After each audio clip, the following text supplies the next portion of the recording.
Screenwriter Guojia is drowning in work and can't keep up with anything. On top of that, she has her mentally disabled younger sister, Xiaoyan, hanging around her neck. Relatives are insisting that she take the girl in. Guojia is forced to travel to the village to pick her up, but on the way back her car gets a flat tire on a deserted road. She calls roadside assistance, but as darkness falls, staying in the forest becomes increasingly dangerous. Chinese online cinema began with ultra-low-budget films, often made by newcomers. In the early days, streaming releases were allowed more leeway than theatrical films, which quickly earned them a loyal audience willing to forgive technical shortcomings in exchange for fast-paced plots and tentative, if cautious, touches of provocative subject matter. By the late 2000s, however, that freedom was curtailed. Censors extended the same regulations to online films that applied to theatrical releases, effectively stripping low-budget web movies of their edge. Chinese streaming platforms then introduced additional barriers, including officially mandated minimum budget requirements.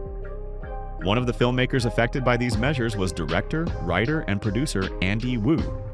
In 2020, he released the relatively successful low-budget feature Long Kao Escape, but he was unable to sell its sequel to streaming platforms. The budget was simply too small to meet their new standards. Abandoned Mountain Soul Chilling is another of Wu's necessity is the mother of invention projects. Originally, it wasn't a feature film at all, but a so-called microdrama, a short series consisting of 29 episodes, each just a couple of minutes long. It premiered in 2021. In 2025, when the industry crisis prompted platforms to once again revise their acquisition policies and scrap the minimum budget requirement, Wu edited the episodes together and resold the project, this time as a full-length film. So what do we end up with? An ultra-low-budget thriller, barely an hour long, a blast from the past that strongly resembles the films with which China's online industry first began, the kind it supposedly outgrew long ago.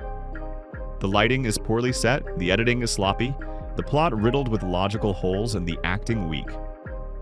Frankly, what Andy Wu does here can't even be described as enthusiastic amateurism. In one scene, two different mechanics arrive separately to fix the car on the forest road, both wearing spotless white sweaters, an obvious continuity error that could easily have been fixed if anyone had cared about the final result. And that's not even getting into the finer points of plot and dramatic construction. Had Abandoned Mountain Soul Chilling been made around 2015, its creators might have been able to incorporate sexual undertones or at least implied violence. But this project was produced after online censorship tightened, so none of that is present. What remains is a poorly written and shot story about a killer who lures women into the woods and murders them. There's no sexual subtext to his actions. He doesn't rob or torture his victims to fulfill sadistic urges. He's an utterly hollow, defatted character.